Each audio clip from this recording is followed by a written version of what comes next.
विशेष कृपा ये हो गई कि मनुष्य देह में तुम्हें सत्संग मिल गया।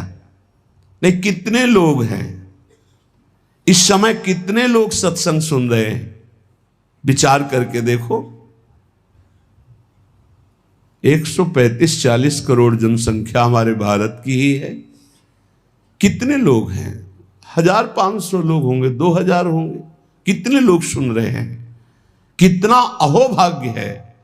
इस समय हम भगवत चर्चा सुन रहे हैं यमुना जी के पावन पुलिन पे बैठकर। यही यमुना प्रवाहित होती थी। ये पुलिन है जहां पर बैठे हो, यमुना जी की धारा यहीं बहती थी परिक्रमा मार्ग में। कालीदय में देखो सीढ़ियां बनी हुई, यहीं से यमुना जी, ये कालीदय जो कुंड है ये यमुना जी का ही किनारा है जहां आप बैठे यमुना की धारा में। अब यमुना जी थोड़ा साइड में हो गई।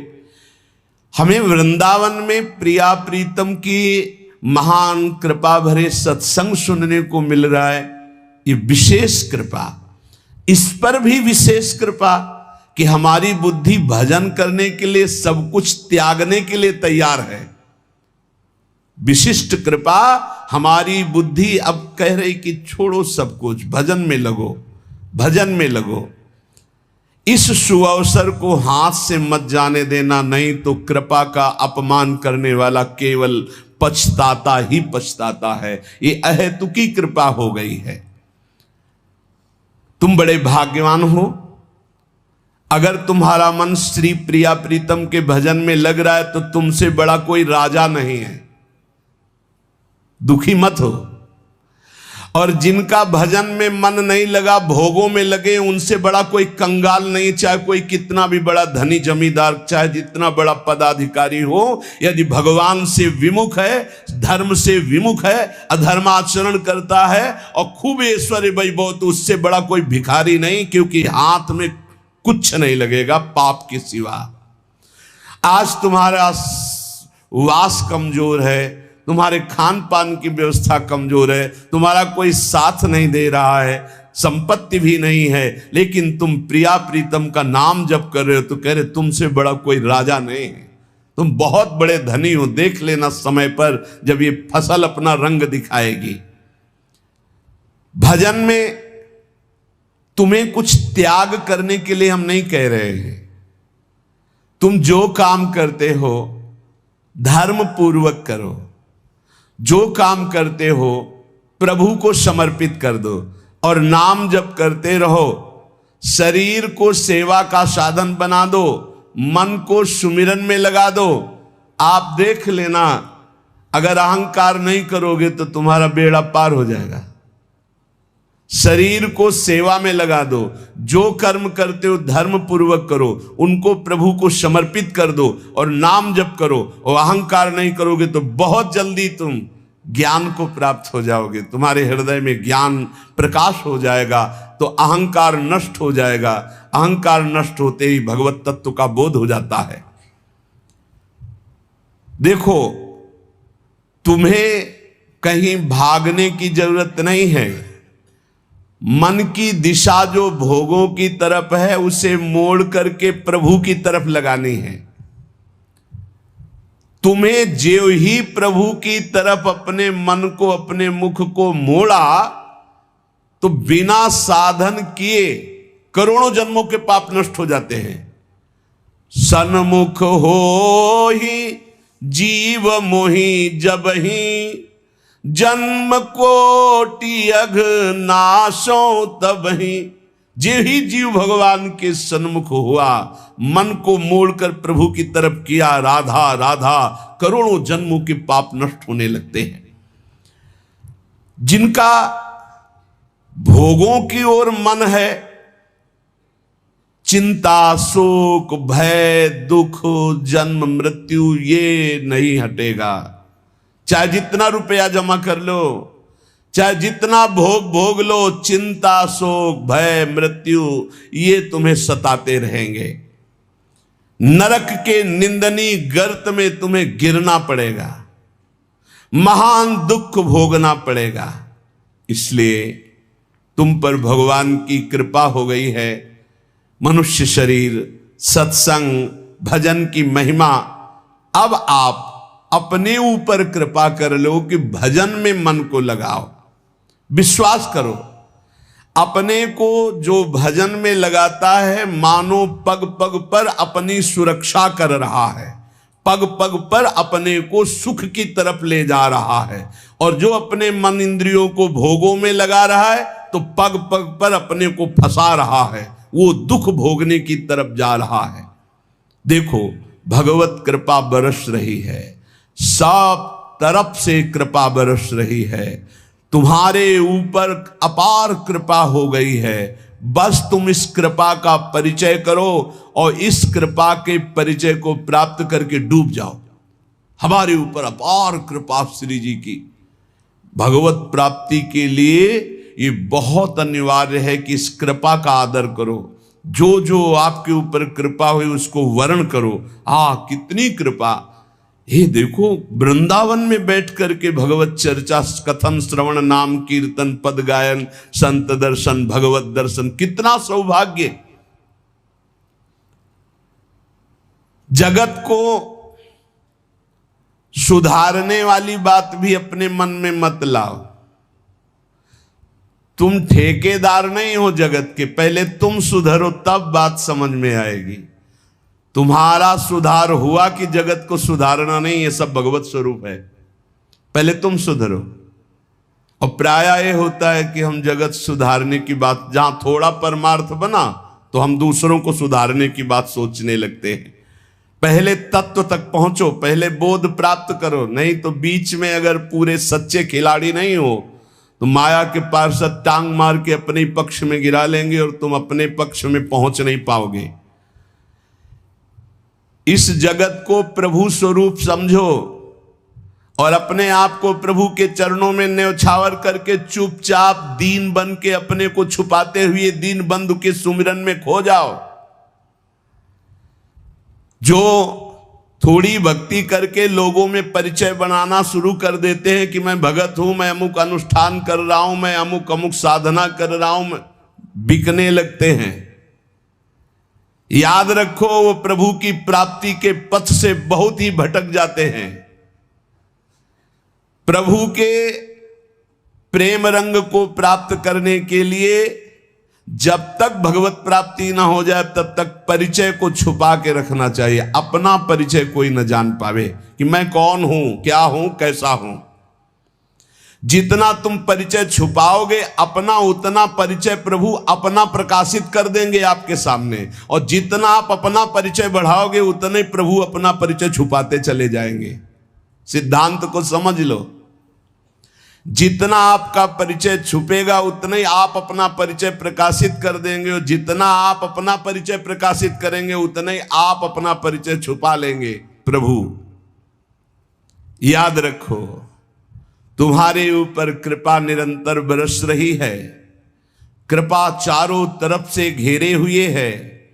कोई क्षण भी ऐसा ना जाए जिसमें तुम कृपा सिंधु प्रभु का विस्मरण कर दो। स्मरण परायण रहे, एक भी क्षण स्मरण के बिना ना जाए। कोई भी क्षण ऐसा नहीं जिसमें तुम विस्मरण करो। सावधान, तुम्हारे ऊपर अपार कृपा है, इसी जन्म में भगवत प्राप्ति कर लो। हम 40 वर्ष की स्मृति को देख करके कह रहे हैं, क्योंकि खास स्मृति जो जागृत हुई इसमें बड़ा परिवर्तन, 40 वर्ष में बड़ा परिवर्तन। आगे अगले जन्म में क्या हमको भजन करने के लिए अवसर मिलेगा पता नहीं, कितना विघ्न आ जाएगा। इसलिए तुम वंचित न रह जाओ भगवत प्राप्ति से, नहीं तो बहुत दुख भोगना पड़ेगा। तुम अपनी प्यारी से प्यारी वस्तु जो है, प्यारे से प्यारे जो संबंध है, उनमें झांक कर देखो। प्यार है तो प्रभु से है। अगर प्रभु शरीरों से निकल जाए तो कोई शरीर से प्यार नहीं करेगा, चाहे पत्नी हो, चाहे पुत्र हो, चाहे कोई प्यारा हो। तुम उसी प्यारे से प्यार करो, निहाल हो जाओगे। सचमुच विश्वास करो, वो सामने नहीं आ रहा पर वो छुप छुप कर आपको बहुत प्यार कर रहा है। सब मम प्रिय, सब मम उपजाए। सच्ची सच्ची सच्ची बहुत प्यार करते हैं प्रभु, बहुत प्यार करते हैं प्रियाजू।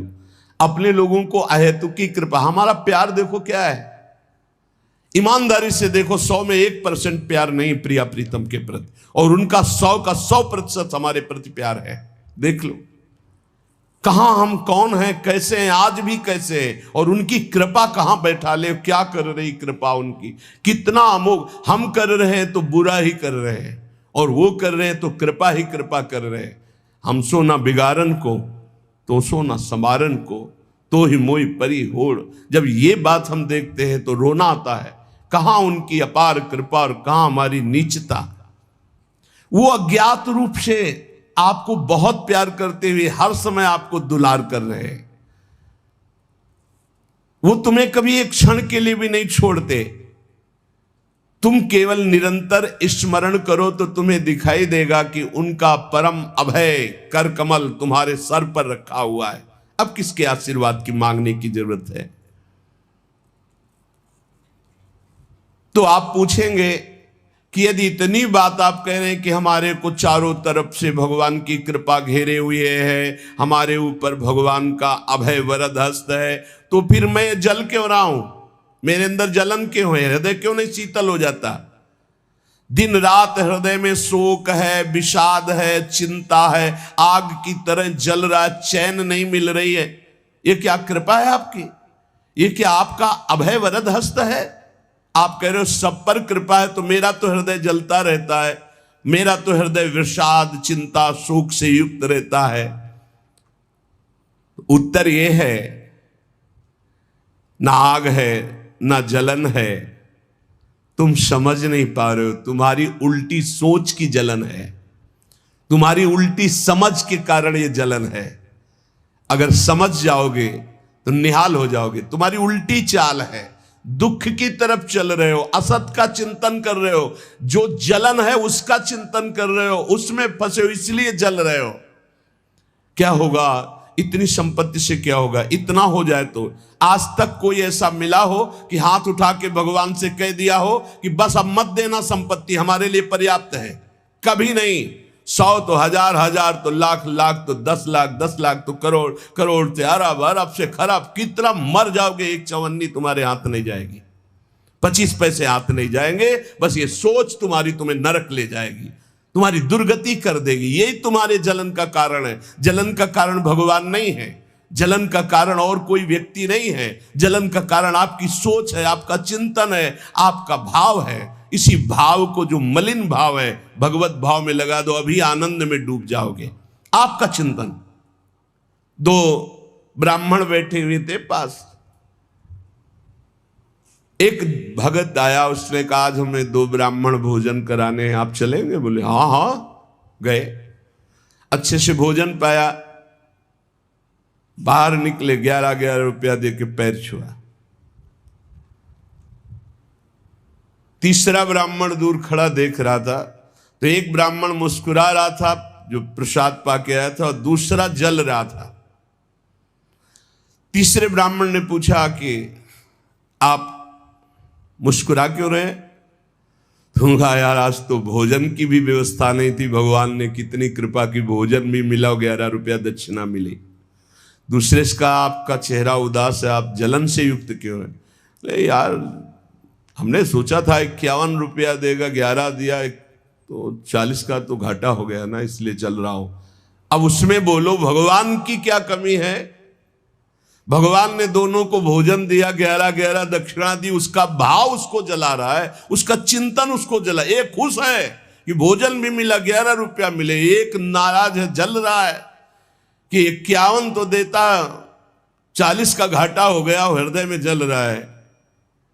ये जलन, ये शोक, ये चिंता, ये विषाद तुम्हारे चिंतन से है, तुम्हारी गलत दिशा से है, तुम्हारे गलत आचरणों से। भगवान की कृपा आप पर है, पर आप गलत दिशा जा रहे हैं, आप गलत चिंतन कर रहे हैं, आपका गलत भाव है, इसलिए आप शोक विषाद चिंता भय आदि में हैं। तुम्हारा ज्ञान अज्ञान ही है, क्योंकि तुम दुख को सुख मानकर भोगने के लिए दुख की तरफ जा रहे हो। इस संसार में जिसको कहीं कुछ भी अच्छा लग रहा है, कोई भोग, कोई व्यक्ति, कोई पद, कोई वस्तु, वो अज्ञान ही है। दुखालयम अशाश्वतम बोर्ड लगा दिया भगवान ने, यहां नाशवान सब कुछ है जो कुछ भी आपके पास है, और सब दुख देने वाला है परिणाम में। वर्तमान में तो तुम्हें सुखद लगेगा, लेकिन परिणाम में दुख देने वाला यहां सब कुछ है। जो दिखाई दे रहा है वो है नहीं, जो है वो दिखाई नहीं दे रहा। यही माया का कार्य है। इसलिए तुम्हारी सुख की कामना तुम्हें दुख दे रही है।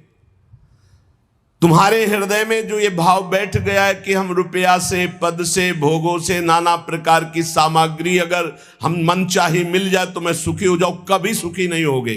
अगर मिल भी जाए तो कभी सुखी नहीं हो सकते, क्योंकि तब लग कुशल न जीव को, सपने हु मन विश्राम, जब लग भजत न राम को, शोक धाम तज काम। जब तक शोकों के धाम कामनाओं का त्याग कर भगवान का भजन नहीं होगा, तब तक शांति नहीं मिल सकती स्वप्न में भी मन को। ये जो सृष्टि दिख रही है ये ऐसी है नहीं, ये अविद्या के कारण दिख रही है। ये ब्रह्ममय है, ये भगवत स्वरूप है। भगवान गीता जी में कह रहे हैं वासुदेवा सर्वमिति स महात्मा सुदुर्लभा। जो महान आत्मा ऐसा देखता है कि सब भगवान, केवल भगवान, पूरे के पूरे भगवान, मत्ता परतरम नान्यत किंचिदस्ति धनंजय, किंचन मात्र कुछ और नहीं, वो भगवान की कृपा से परमानंद में डूबता है। चलो, यदि तुम नहीं सुधर सकते, नहीं छोड़ सकते, तो जो होता है होने दो, तुम नाम को पकड़ लो। तुम्हारे रोकने से न मन रुक रहा है, न इंद्रियां रुक रही, न बुरे आचरण रुक रहे हैं। छोड़ो, रोकने की बात छोड़ो, पकड़ो, नाम को पकड़ो। राधा राधा राधा। अपने आप घृणा ना हो जाए तो हमसे बता देना, अपने आप घृणा हो जाएगी, पक्का हो जाएगी। बड़े बड़े विषयी पुरुषों को ऐसी घृणा हुई कि जीवन में लौटकर कभी भोगों की तरफ नहीं देखा। जीवन में लौट करके ऐसे आसक्त भोगी पुरुष, और जिस समय नाम का कृपा प्रसाद चढ़ा तो लौट करके नहीं देखा उन भोगों की तरफ। तुम तो बस अपने मंगलमय प्रभु के चिंतन में चित्त को जोड़ दो, फिर देखो कैसा परिवर्तन होता है। तुम किसी स्थिति की खास कल्पना मत करो, निश्चिंत हो जाओ। तुम नाम के जपने में चित्त को जोड़ दिया तो ऐसे सुख के प्रवाह में पड़ोगे, तुम्हें पता ही नहीं है कि कितना सुख नाम जापक को मिलता है। अगर नाम जप नहीं करोगे तो तुम्हें पता है तुम सुख के लोभ में ऐसे भयानक जगह गिरने जा रहे हो जहां से तुम्हें केवल केवल हरि बचा सकते हैं, दूसरा नहीं। बड़ा सुंदर दिखाई दे रहा है, बड़ा लुभावना सुखद दिखाई दे रहा है, लेकिन भगवान से विमुख होकर जब इसको भोगने जाओगे तो ऐसा फंस जाओगे कि निकलना मुश्किल हो जाएगा। संसार एक ऐसा सुहाना दलदल है जिसमें जानबूझ के जाके फंस जाया जाता है। दलदल का मतलब होता है ऊपर से एकदम सूखी पपड़ी, ऐसा लगता है कि बिल्कुल आप थल में आराम से चले जाइए, कहीं कोई परेशानी नहीं, और जो ही गए सो गले तक गए, एकदम रबड़ी जैसा वो मिट्टी होती, धंसते चले जाओ। ऐसा दुखद, ऐसा चिंता शोक जलन वाला संसार इतना सुहावना बना है माया से कि जानबूझ करके हम इसमें कूद जाते और जलते रहते। चिंता शोक भय ईर्ष्या द्वेष काम क्रोध लोभ मोह मद मत्सर एक है, ये सब तुम्हें जला देंगे यदि नाम जप नहीं करोगे। इसीलिए हर प्रश्न का उत्तर नाम जप है, क्योंकि साप का बल नाम में ही प्रकट होता है। इस दुख से तुम कभी अलग नहीं हो सकते, ये दुख तुमसे कभी अलग नहीं हो सकता, ये जलाएगा जब तक भजन नहीं करोगे। इसलिए भजन करना सर्वोपरि बात समझ लो। अगर समझ में आ रही हो तो समझ लो, केवल इतना समझ लो, तुम नाम को पकड़ लो, नाम सबसे छुड़वा देगा आपको। एक जन्म स्वांग ही कर लो भक्ति का, झूठा खेले साचा होए, झूठा शुरू कर दो कि हमारा भाव तो नहीं बनता, हमारी भक्ति तो नहीं, पर अब कहा है तो राधा राधा शुरू करते। झूठा खेले साचा होए, ये मार्ग ऐसा झूठे से बोलो राम कृष्ण हरि तो आपका मंगल हो जाएगा। जे ही आप नाम जपना शुरू करते हैं तो खास बात क्या होती है कि आपके जीवन की बागडोर स्वयं श्री कृष्ण ऐसे पकड़ लेते हैं जैसे अर्जुन के रथ की बागडोर पकड़ ली। अब वो आनंद की ही तरफ ले जाएंगे, आपको दिखाई देगा क्योंकि आपके नेत्र गलत है। जहां दुख है वहां आपको आनंद दिखाई दे रहा है और जहां आनंद है वहां आपको दुख दिखाई दे रहा है। तो अब श्री कृष्ण आपकी यात्रा आनंद की तरफ करेंगे तो हो सकता है आपके नेत्रों में दिखाई दे कि दुख ही दुख है भक्ति में, लेकिन वास्तविक आनंद का मार्ग भगवान के चरणारविंद तक है। अगर इनके चरणों तक नहीं पहुंचे तो आनंद कहीं नहीं। आ ब्रह्म स्तंभ पर्यंतम सर्वम मायामयम जगत। विश्वास करो भगवान सत्य है, विश्वास करो भगवान नित्य है, विश्वास करो भगवान सर्वत्र है। तो भगवान सर्वत्र है, विश्वास करो तो भय किससे? एक क्षण के लिए भी वे तुम्हें नहीं छोड़ते, हर समय तुम्हारे साथ रहते हैं। ये बात कब जानोगे? जब नाम जप करते हुए ये विश्वास करोगे। भगवान तुम्हें बहुत प्यार करते हैं, वो सर्वशक्तिमान हैं। बस तुम उनकी तरफ मुड़ो, वो इतना देखना चाहते हैं। जो ही मुड़े तो सारी शक्ति लगाकर तुम्हारा कल्याण कर देंगे और वो अपार शक्तिशाली है, फिर कोई आपको डिगा नहीं सकता, गिरा नहीं सकता।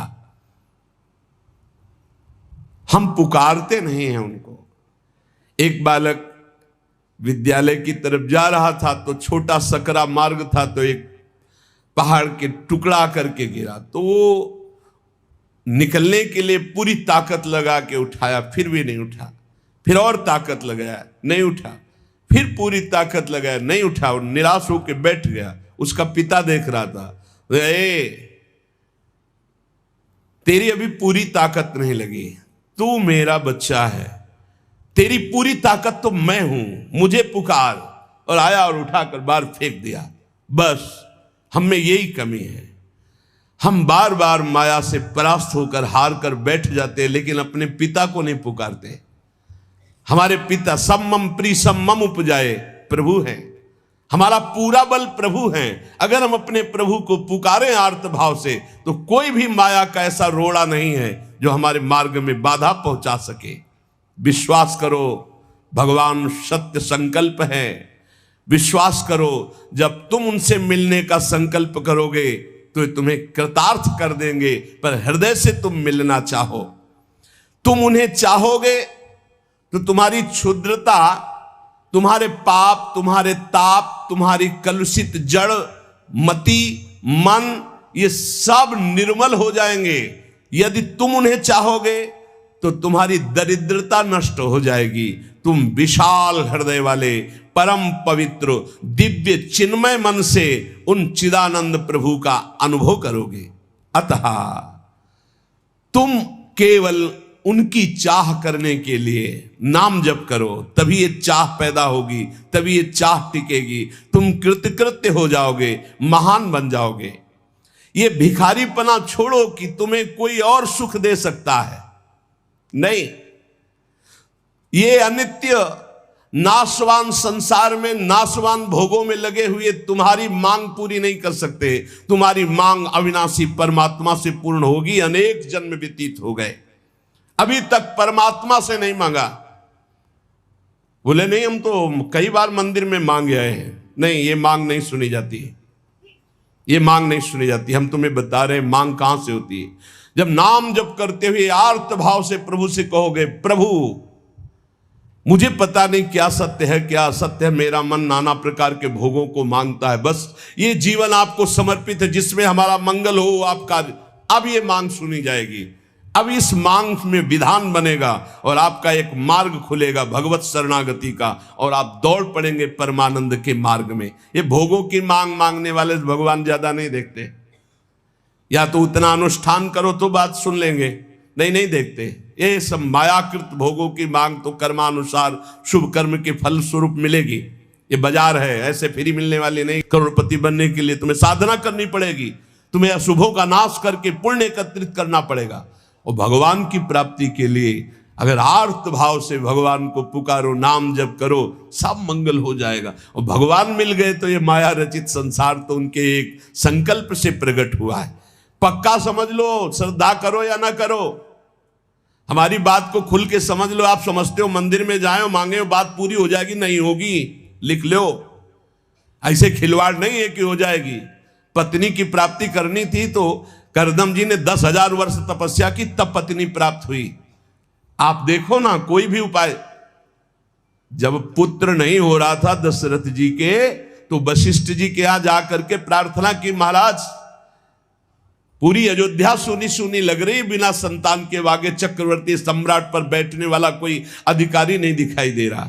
तब श्रृंगी ऋषि वशिष्ठ बुलावा, श्रृंगी ऋषि को बुलाया, भारी अनुष्ठान किया गया पुत्रेष्टि यज्ञ का, और उसी यज्ञ में श्री भगवान के प्रादुर्भाव होने का संयोग बना। खीर प्रकट हुई और उसे विभाजित किया गया। 4 पुत्र हुए भगवान श्री राम, लक्ष्मण, शत्रुघ्न, भरत जी। क्या अद्भुत तो अनुष्ठान भगवान ने दिखाया। आप इतिहास पढ़कर देखो, शास्त्र पढ़कर देखो, कामना के लिए तप किया गया है, कामना के लिए उस प्रकार के शुभ अनुष्ठान किए गए। और अगर निष्काम भाव से भगवान की आराधना करो तो योगक्षेमम वहाम्यम, मांगना नहीं पड़ेगा, आगे से आगे वो व्यवस्था करते जाएंगे, आगे से आगे व्यवस्था करते जाएंगे। हम तुम्हें कैसे बतावे, पग पग पर वो उनकी कृपा ऐसे बरसती चली जाती, कैसे कैसे बताए।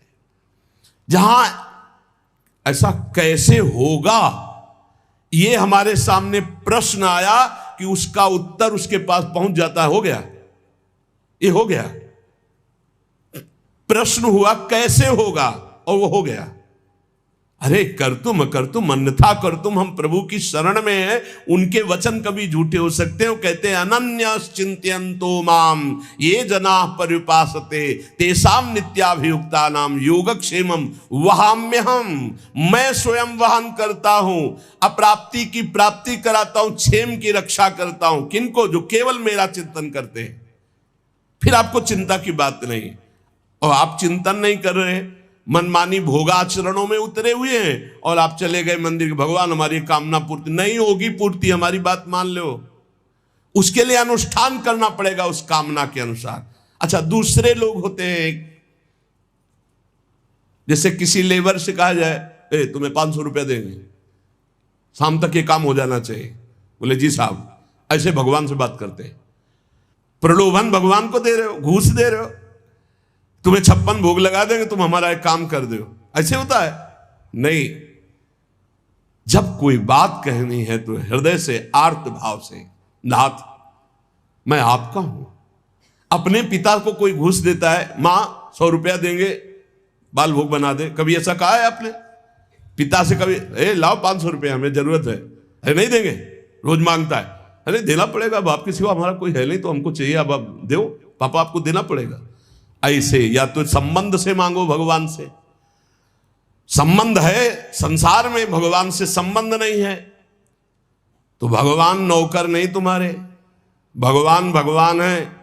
अरे अखिल कोटि ब्रह्मांडों के मालिक है वो, अनंत ब्रह्मांडों का भरण पोषण करने वाले तुम्हारे कैसे बच्चे हो? तो कैसे बच्चे हो? अपने पिता से, अपने प्रभु से, अपने सखा से, अपने प्राण प्रीतम से कैसे तुम बात करते हो? या तो संबंध रख के बात करो, या फिर उतना साधना करो, तब तो कामनाओं की पूर्ति। साधना हो रही भोगों की, मनमानी भोगाचरण, धर्म विरुद्ध आचरण, और भगवान से जाके मांगोगे तो भगवान बोले हमारी अश्रद्धा हो गई, हमारी कामना की पूर्ति नहीं की भगवान ने। तुम्हारी अश्रद्धा से क्या फर्क पड़ता है? आकाश पे अश्रद्धा करोगे तो क्या फर्क पड़ जाएगा? आकाश पे श्रद्धा करोगे तो क्या फर्क पड़ जाएगा? तुम्हारा भाव, आकाश तो बहुत दूर है, तुम छू भी नहीं सकते, ऐसे वो परमात्मा निर्लिप्त निरपेक्ष, तुम्हारे किसी भाव से वहां फर्क नहीं पड़ता। हां, तुम्हारे पे फर्क पड़ जाएगा, भाव करोगे तुम्हारा मंगल हो जाएगा, अभाव करोगे अपने आप नष्ट हो जाओगे। विश्वास करो, भगवान सत्य संकल्प है, कृपा की मूर्ति है, कृपामयी है, प्रभु मूर्ति कृपामयी है। पर यह विश्वास तभी जब नाम चल रहा है। हमारी बात मान लेना, बिल्कुल हृदय से कह रहा हूं, पूरे जीवन की बात, सार बात कह रहा हूं।